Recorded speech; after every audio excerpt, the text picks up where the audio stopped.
Hello, one and all, and welcome to the inaugural episode of the Postgraduate British Society for the History of Science podcast. My name is Alex Aizenman, and I will be your host for this episode as we examine the question, what is the history of science? To answer this question, I am joined by three esteemed academics working here at the University of Oxford. First, we are joined by Erica Charters, who is a professor of global history of medicine and leads the project How Epidemics End. This project coordinates the work of 50 researchers across 4 continents and asks who, and by right criteria, a society determines that an epidemic has ended.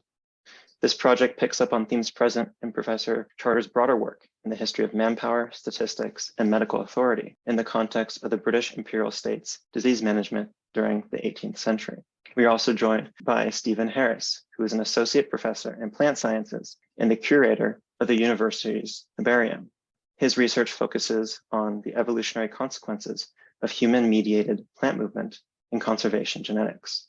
Professor Harris's recent publication, Coping with Eccentricities of Natural History Collection Data, emphasizes how modern researchers using 19th century natural history collections must be sensitive to the methodologies used when said collections are constructed. And finally, we are joined by Vincent Roy-Di Piazza. He is an Arts and Humanities Research Council postdoctorate fellow. Dr. Roy-Di Piazza earned his doctorate last year and studies early modern history of science and religion. His thesis is an examination of the 18th century Swedish natural philosopher and theologian Emanuel Swedenborg's enduring interest in the soul-body problem. This investigation spans scientific, religious, and social contexts. Welcome to the show, Erica, Stefan, and Vincent. Thanks, Alex. So as we start, it might seem that defining what a historian of science is a bit obvious. Clearly, the historian of science studies the history of those who practice science, scientists. But as we will come to see, perhaps defining these terms and the methodologies used isn't so straightforward. So first, to get our bearings, Stephen, as we use the word today, what is a scientist? So from my point of view, I think it's a person who, through an iterative process of observation, hypotheses, experimentation, evaluation, and then retesting, attempts to understand the natural world. Thank you. So an attempt to understand the world through this set of practices. Vincent, how does this definition make sense in the 18th century? In what ways does it not make sense?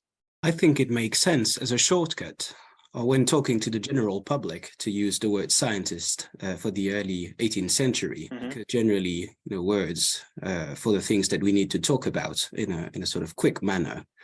However, it does not make sense if we try to have a nuanced conversation about it in an early modern context.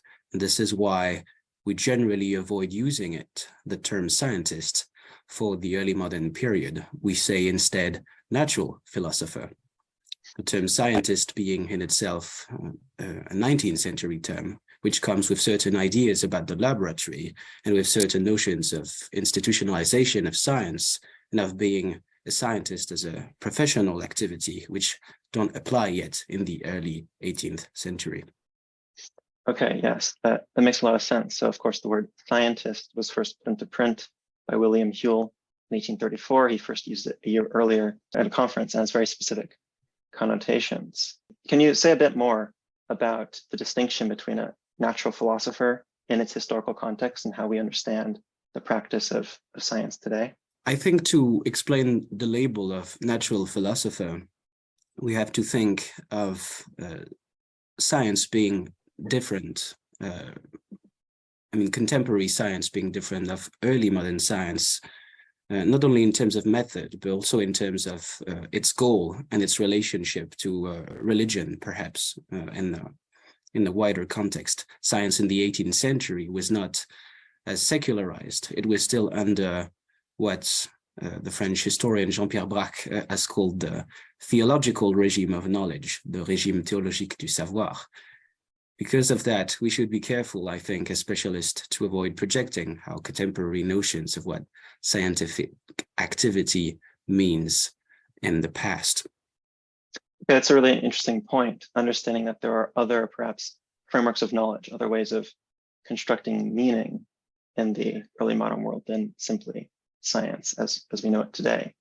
Erica, can you maybe say a bit about the distinction between science and other frameworks of knowledge, and furthermore between science and the scientist? Yeah, I think once we start thinking about the difference between science as an activity and scientists as a profession, it's very helpful for historians, right? Because so much of what we look at is not just thinking about a profession. I think, as Stephen and Vincent are emphasizing, nowadays we have a very strong sense of professional identity. It's also institutionalized. We have titles, we have societies in various ways. And I often think one of the reasons that historians love looking back at previous periods is because we can look at periods before the identity and all of these standards are crystallized. And then we can think about what is contained within this notion of a scientific activity. I work much more, I will say, on medical men and medical practice than what we might think of as science, but I actually think that's a very useful way of thinking about the overlap, because of course we talk about the development of scientific medicine. We can also think about how men of science were often physicians, were practicing medical people. And so again, you can kind of think about the way that authority and expertise is built into these practices and is built into the professional identity. So I'm much more interested in methods, I guess I would say, and in activities than just thinking about professional identity per se, but thinking about how those two then go together and help to construct each other.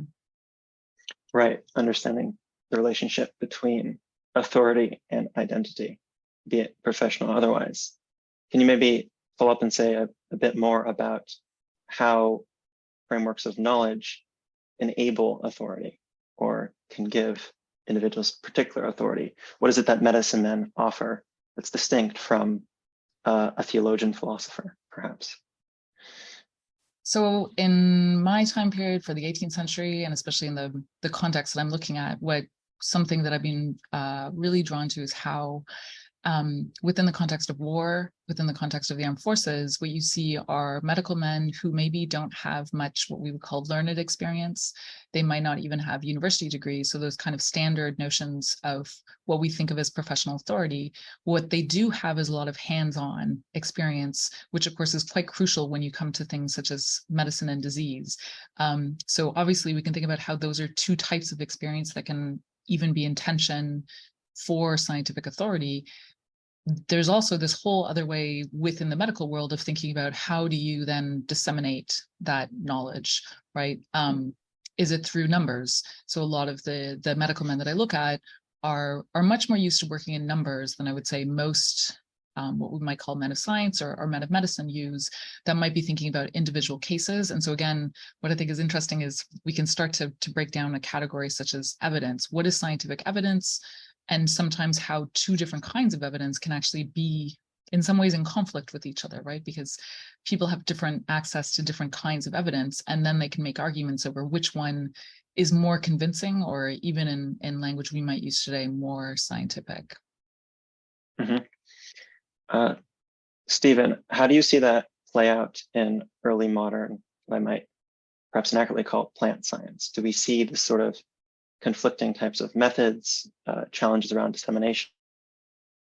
We certainly do, and I suppose the biggest distinction is seen between the people who might practice, and how does that fit into our within a university context, and those that say practice from a practical point of view, whether we're dealing with farmers or gardeners, these sorts of individuals, they've got knowledge sets, and one of the things that's quite interesting is it's remarkable how these two knowledge sets actually find it very difficult to communicate with each other, particularly in the 17th and into the 18th century, and at least part of the 19th century, from a botanical point of view, was trying to bring these distinct knowledge sets together to approach a better understanding of plants and plant biology as we know it now. Mm-hmm. Vincent, do you see something similar in sort of competing knowledge sets in your work with Swedenborg and moving between sort of religious and medical and scientific contexts? Yeah, I think it points to a broader issue of the separation between science and religion during the 18th century, which has often been construed as being the first secular age. And yet you've seen more and more scholarship on this in the last few years. And Swedenborg, I think, is an excellent example of that, of this idea that Peter Harrison called the idea that would not die. That is the idea of an inherent conflict between science and religion. So someone like Swedenborg, who was an 18th century Swedish natural philosopher and then mystic theologian who claimed he could speak with the spirits of the dead, how do we reconcile these two kinds of activities? Swedenborg was a devout man who worked as a natural philosopher, as a mining expert, as a geologist, as a mathematician, and an anatomist. And who, when he retired, he devoted himself to theology, and he continued to pursue the goal, which was the lifelong quest for his life, that is proving the existence of God and bringing evidence of this in the world. And in this sense, he has a lot in common with other major figures of the time, like Isaac Newton. Rob Iliff, as Oxford, has worked a lot to shed light on the religious worlds of Isaac Newton in his foundational monograph, Priest of Nature, showing that the religious works of Isaac Newton were not only a kind of activity that Newton did in his old age, but rather completely shifting the image around and showing that the science of Isaac Newton, on which we place so much emphasis and which was so instrumental to the development of the history of science as we know it today, was actually a mere footnote within the wider religious activities that Isaac Newton saw himself pursuing during the whole of his life. So in this sense, we should not necessarily see religion and science, especially during the Enlightenment period of the long 18th century, going back to the 17th, as being necessarily, in conflict or competing against each other, but rather as complementary or two disciplines within which natural philosophers at the time could pursue similar aims.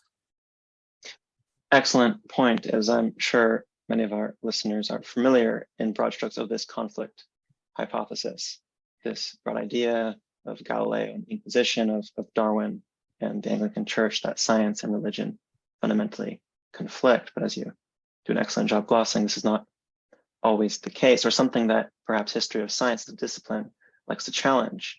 Even though science is in the title, perhaps it's a field about asking how science can be social, how it can pool knowledge from other, perhaps not forms of observation that don't necessarily construct knowledge in the same way.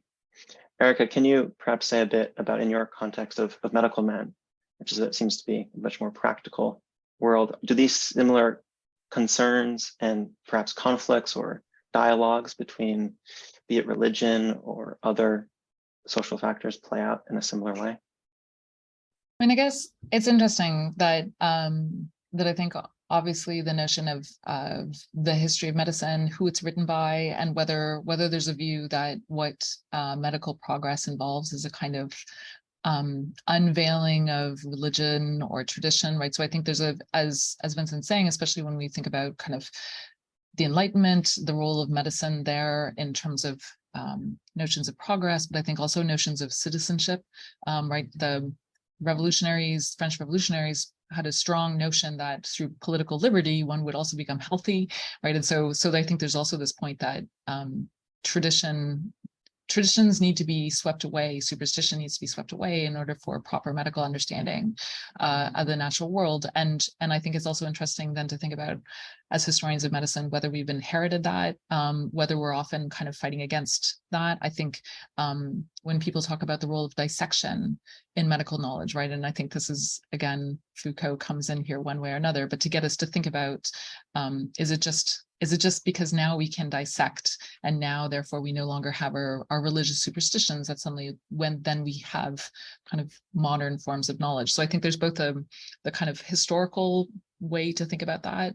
And then there's the historiographical level too, of thinking about, is it because we want to think that innovation has to happen under some kind of duress or breaking away? So I'm also always struck by whether we need to see the people that we're studying, whether it be my kind of low-level medical men, as underdogs, right, who are fighting against authority and tradition. And in my case, sometimes they're fighting against supposedly the authority of established medicine, right? Sometimes they're fighting against the College of Physicians rather than fighting against the established church. So I also think it's interesting as researchers how we can be drawn to that notion of the underdog that has to overturn things really in order to see things properly. And so why we might want to be a bit skeptical about that historical view as well.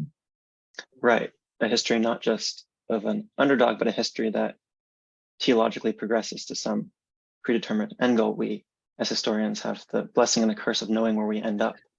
And so reading back into that past can sometimes be a struggle.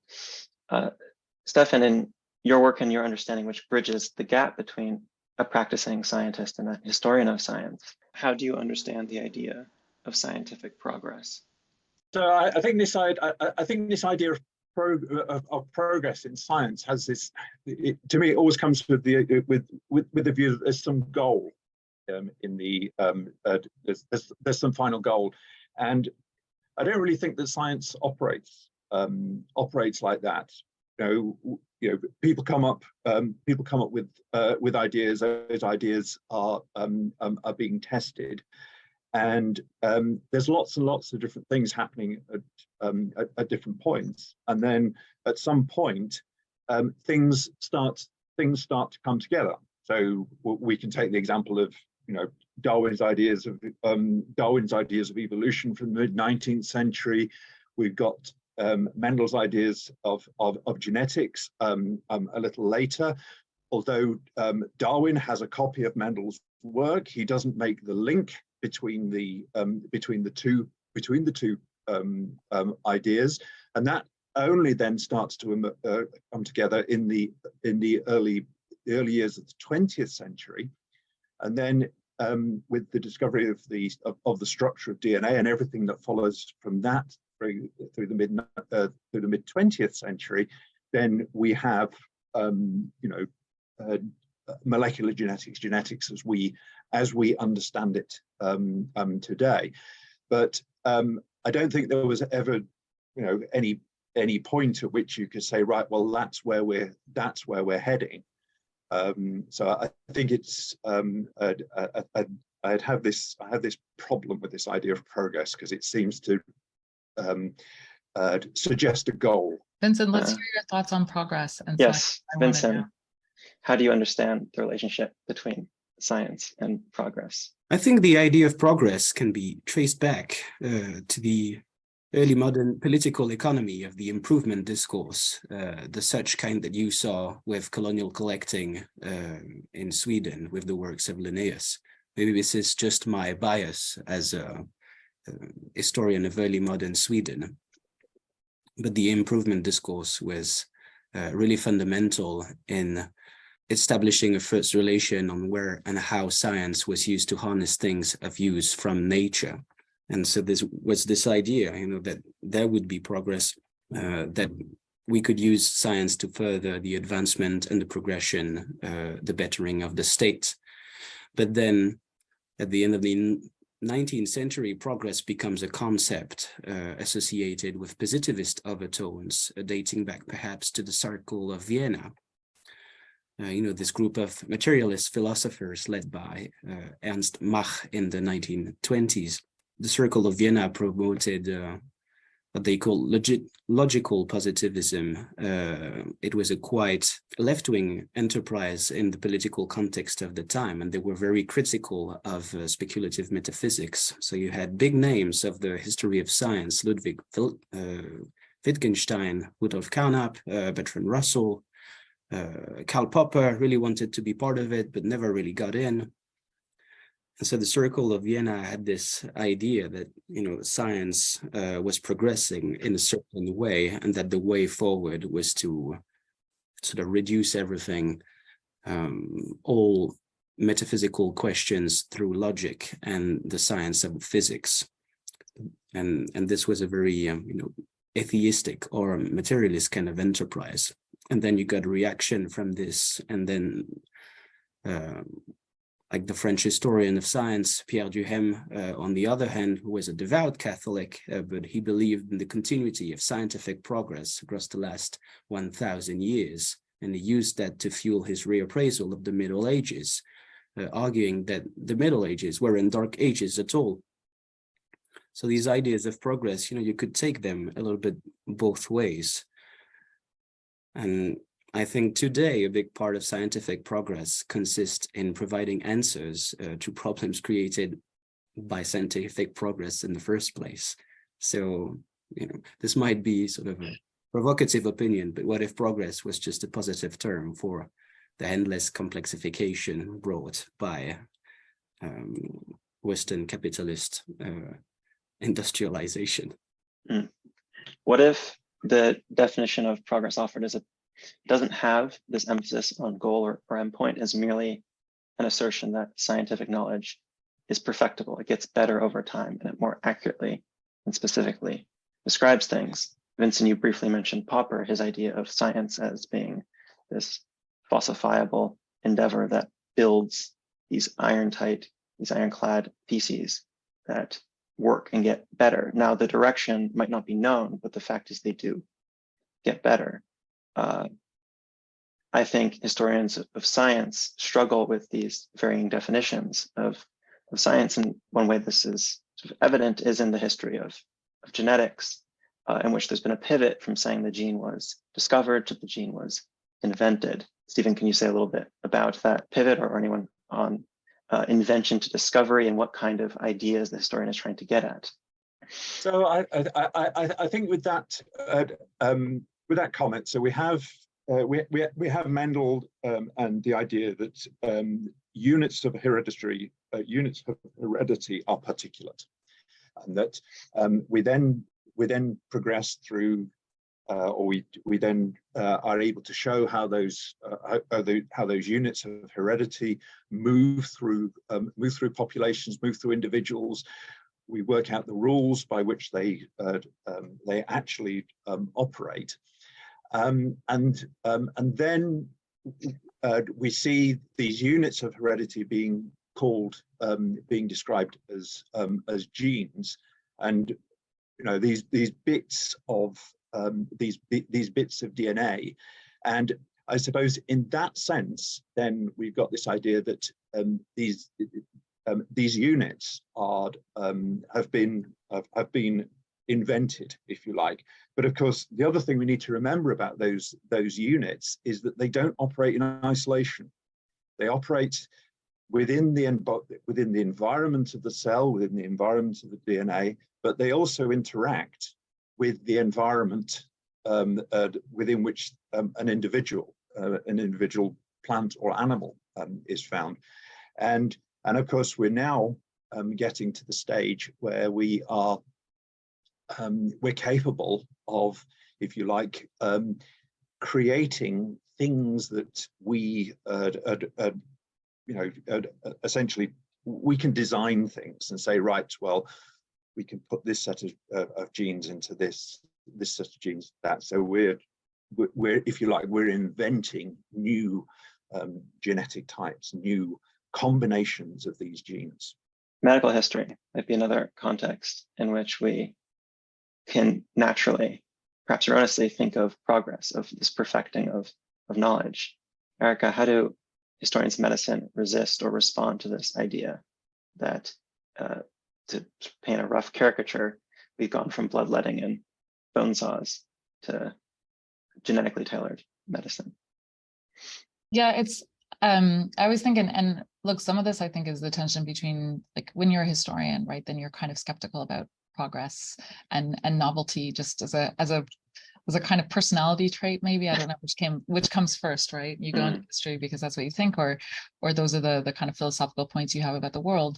And obviously, on the one hand, we can think about how standards of health and how we measure that right? Those are things that can be, we can say that there's metrics and that life expectancy has significantly increased over recent years. I think, of course, for historians of medicine, what's interesting is even within that debate, there's a lot of discussion about, is it actually what we would call scientific medicine, or is it, social conditions and nutrition and so socioeconomic contexts and things that we actually don't think of as being medicine in terms of therapeutics, and certainly not what we might call biotechnology. I also think, especially since Stephen was talking about how we think about these units within an environment, since we're also kind of maybe at the tail end, dare I say it, of COVID and a pandemic, we can think about the way that people talk about these kinds of health crises and how, of course, people tend to talk in terms of a decline. People seem to feel that actually there's, people seem to be more worried about disease, or they seem to think that there's more epidemics, or they talk about re-emerging infections. So I think there's also, as historians who work on risk and perceptions of risk show, there's also an interesting way in which one can have these metric quantitative observations, and yet one can also have a sense of whether or not the relationship with the natural world has shifted. I would also say that my sense is historians very often want to remind people that with every, what we might think of as an improvement, there's also something that we lose. And maybe those are valuable trade-ins, right? So yes, you can now do gene editing, but in that sense, also you can think about what you lose in terms of maybe holistic understandings of health. And people will say, with every improvement in this part, in this kind of very specific definition, say, of this kind of disease incidence, then maybe we're losing sight of how to think about health in other ways. So I think in the same way that, we can break down the concept of science, historians spend a lot of time talking about what we mean by health and how that might have become a much more narrow definition, partly because of the way that we now have these improvements. And so are those two related? Is there a kind of give and take when we talk about progress in one area and then a loss of knowledge in other areas? This goes back and connects well, I think, to Vincent's earlier provocation that science invents the problems that it then solves. Vincent, you maybe want to expand upon that or clarify a bit?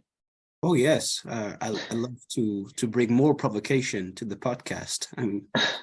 If by science we mean Western science, I think it's quite clear that the rise of Western science is linked in the first place to the global economic and cultural dominance of the West, which favors the replicable materials results provided by Western science, which have been developed during the last 400 years. So in that sense, I really see the rise of Western science as a byproduct of the Industrial Revolution and the globalization of capitalism. But Erika, who is a professor of global history, might want to nuance this. I think the provocation is a good one to think with.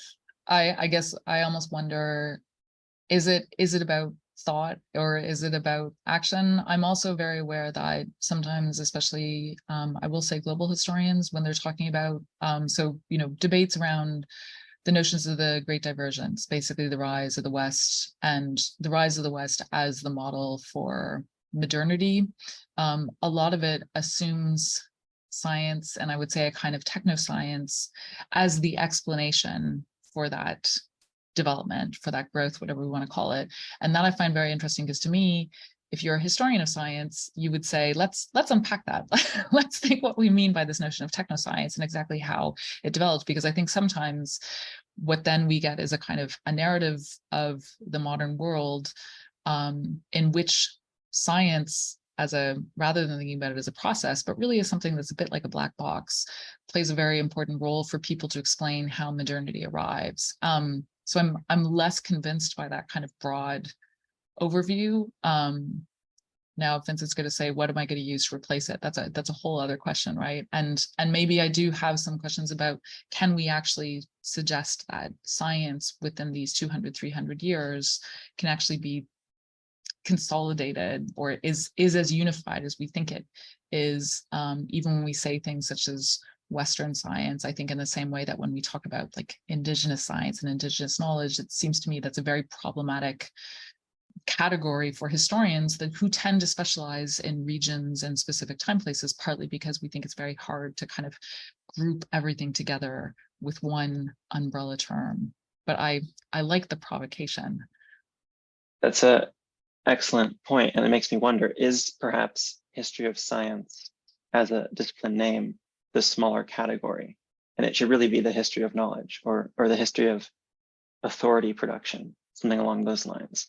How do we understand, because I think key to those narratives of the rise of the rest, the Great Divergence, this idea that science is a Western export or something unique to the West. Now, there are recent histories that work very hard to show how exchange of knowledge was fundamental for the rise of even Western science. Darwin or Newton or Galileo were well read, and be it Arabic accounts, and relied on observations from taking the globe over. Darwin, for instance, got Chinese natural manuals translated to work with in his formulations. So open to the panel, but how do you understand the history of science as either a smaller category or as something that is discretely Western, and what problems does that lead to? I'm happy to go, but I'm the least of a historian of science here, so maybe that's why I'm the most foolish to say something. So I have to say, as a kind of, as a historian of medicine, and so I feel like I teach some history of science, I use some methodologies, I definitely use readings from the history of science, but I tend to call myself a historian of medicine. We could have a whole discussion, what's the difference between history of medicine and history of science? But I have noticed this movement back and forth into what's called now history of knowledge. And I've also been struck by what that, I think, and I can entirely understand that it's partly thinking through this question about Western identity. Science is universal, science actually is as regional, and debates that a lot of people are having about the nature of Western imperialism when it comes to thinking about modern knowledge and the movement from global history. I think what strikes me is, although I can see why it's tempting to want to call history of science the history of knowledge, on the other hand, it always makes me wonder what is not under the history of knowledge. I mean, in many ways, I do work on the history of knowledge. I work on the history of medical knowledge. I work on the history of bureaucratic knowledge. But I'm then also wondering, because you have to have then endpoints to your discipline. And while the history of knowledge lets people then think through kind of Western, non-Western ideas, it also strikes me that, look, science has a particular kind of insight and authority in our world today. Whether that's for good or for ill, I think that's just a statement of fact. And so it strikes me that as historians, to historicize that authority and that very unique method, and maybe even to historicize the claims it makes to understanding the natural world, is crucial. I think that's slightly different when we just say knowledge, because I think, we don't have a kind of professional identity of, I'm a professor of knowledge, so I would love that title. So I still think that we want to think about the history of science as a discipline, partly because I think that we want to think about the power and the authority, whether that just be epistemological authority or whether we want to think more broadly about it, of science. Vincent? Yeah, and if I may add 2 points to that. The first that comes to mind is that scientiae, what has given the term science in Latin means knowledge. So in a sense, the discussion that we're having now would have made little sense to someone in the 18th century, because there was no difference between the history of science and the history of knowledge. It was the same word. But then at some point, this shift happens and science becomes truly something different than knowledge. And so this brings me to my second point. If we are to try to think of an example that would belong to the history of science, but not to the history of knowledge, what I think about is agnotology, the work of Robert Proctor at Harvard, who wrote about the active production of ignorance related to tobacco companies spreading, completely misinformation, but misinformation produced within scientific context and labs. So this active production of ignorance, which cannot qualify as as knowledge in the sense of legitimate knowledge or true knowledge, but the active production of ignorance. That's always something that I thought was fascinating, and it leads to wider philosophical question. The relationship between the history and the philosophy of science, with philosophy of science being very concerned with epistemology. But again, if we get back to other languages, to get back from the prison, get away from the prison of English. In French, traditionally, the philosophy of science was not known as philosophie des sciences, but it was known as epistemology. And epistemology in English qualifies philosophy of knowledge, or almost of some aspects of philosophy of perception. But in French, epistemology, which then became épistémologie historique, as seen in the tradition of Gaston Bachelard and Georges Canguilhem, it did not mean philosophy of knowledge, but philosophy of science. So history of science has been infused with this long-lasting dialogue with philosophy of science. And I think it's quite a specific feature of the discipline as well, this dialogue with the philosophers. Yeah, I think the link between history of science and philosophy of science can seem quite intuitive, because if you're writing a history of science, surely you must know what it is you're writing. But upon examination, it might become quite messy, and this is when we immediately become philosophers and we try to define what is science, either through our discussion of methods or approaches to knowledge, or what counts as truth knowledge, or what directions we're working towards. Are we working towards objective truth? Is past knowledge comprehensible with present knowledge? And I think history of science can be quite clarifying as a label if we use it in the very narrow sense as writing a history of this word, this linguistic concept that has a discrete history that people like Lorraine Daston have done, in which you trace the origins of this term, how it's used, the attitude towards it, the debate, how scientists are, that we now call scientists, how men of science was the preferred term in 1840, how men of science reacted both hostilely and positively to the term and came to embrace it. But we are post that, we are living in the legacy of it being a wide term, and we have to reconcile it. I ask Stephen, if as a working scientist who sort of straddles the line between historian and of science and working scientists, how do you understand these sort of three gaps we're looking at between philosopher of science, historian of science, and then the act of doing science itself? That's a tough one. So I think if you like, the act of doing science, one can think about that as at the beginning. It's really this going through this process of you make these observations in the natural world. You have these you have these hypotheses. You test those hypotheses. You then modify those in the light of testing. All of this type of thing. So that's, if you like, the act of doing science. And I would suspect that perhaps for a lot of people, that's where it stops. Scientists. Of course, we're also working within a philosophical framework, and that's the philosophical framework that's focused around falsifiability, objective testing of hypotheses. I think where the history aspect comes in, certainly to my own work, is associated with the focus on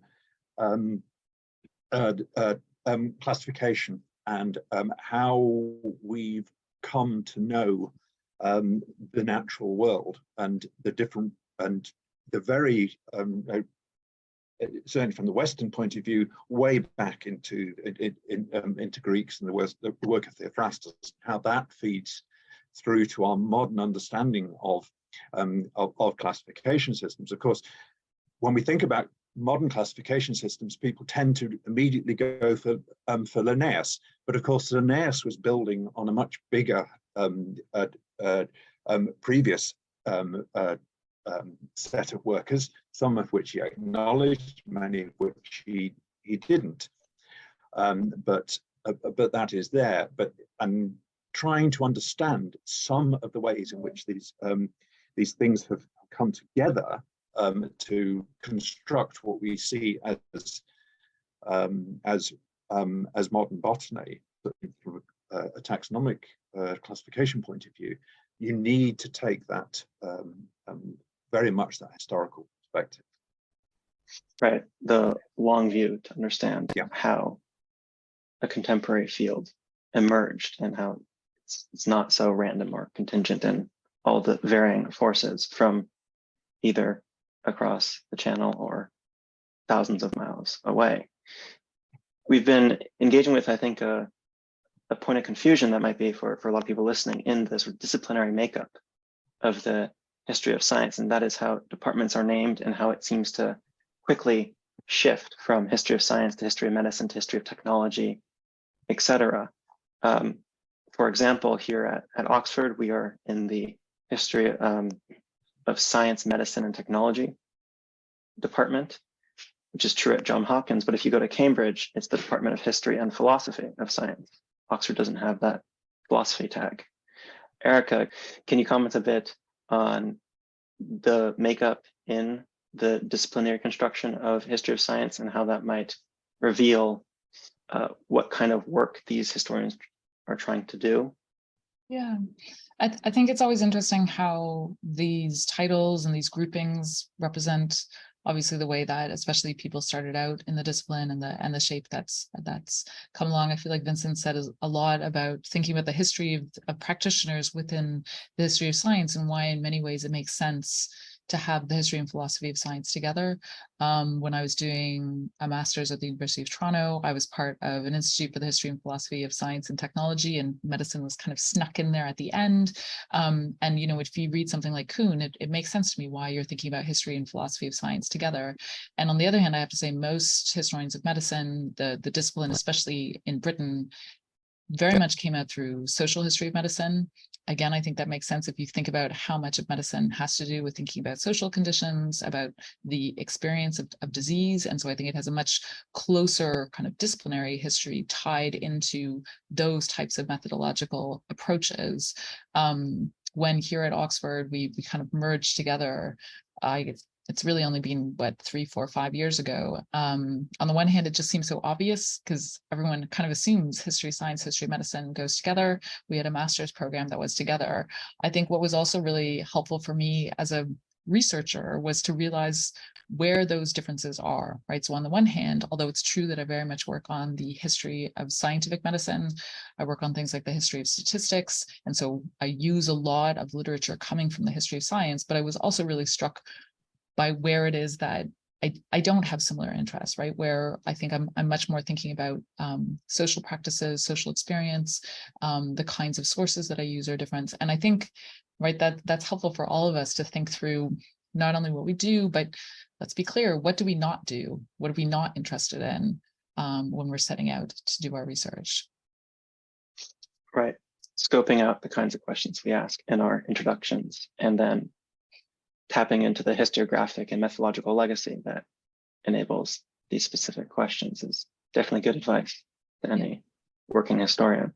You can clarify the debates you do want to intervene into and the debates that are tangential to your core project. Maybe along these lines of practical thoughts for the working historian. Stephen, can you give some examples of how awareness of past scientific practice are useful to a working scientist today?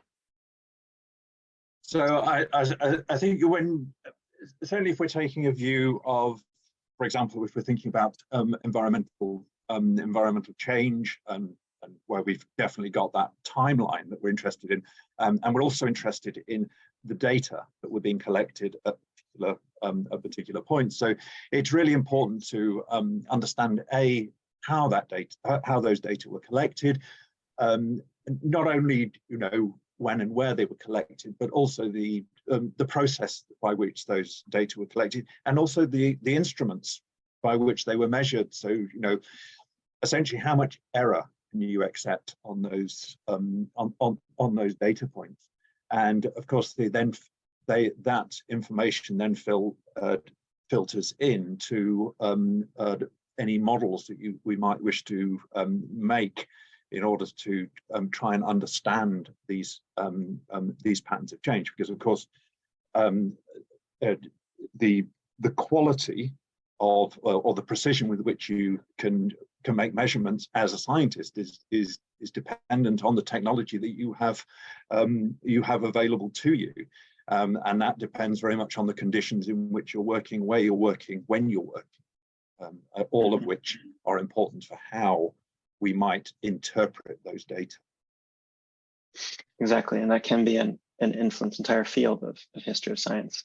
Emphasizes this turn to practice, this look at the methods and the tools used by the scientists. Hao-Seok Chang's work, for example, is very interested in how we measure things and how the tools with which we use to measure can lead to entire ways in which we construct knowledge. Vincent, in your work, thinking about the earlier period that you look at, how do you see this distinction between tools, methods, and professional training? I think there was already a sense that you need to have certain credentials in order to make a career for yourself as a natural philosopher or as a physician, or in order to get a job, as a professor of medicine at the university. So if we take the example of Sweden, the home country of Linnaeus, Linnaeus also worked as a physician, as a professor of medicine, and like most Swedes of his time, you needed to dissect in order to be credible and hired as a professor of medicine. It might be that you had allies that would give you the job. The job was secure and waiting for you, but you still needed to get those credentials.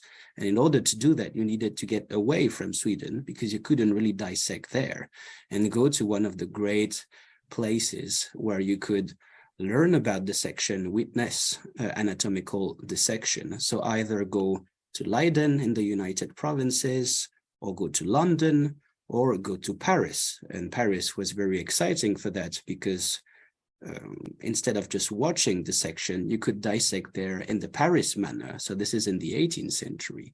And the Paris manner means if you have money, you can pay and get some actual hands-on training and get some corpse of dubious state of freshness, and then get to dissect yourself and get these credentials. And so you can come back to your country and say, I've done it.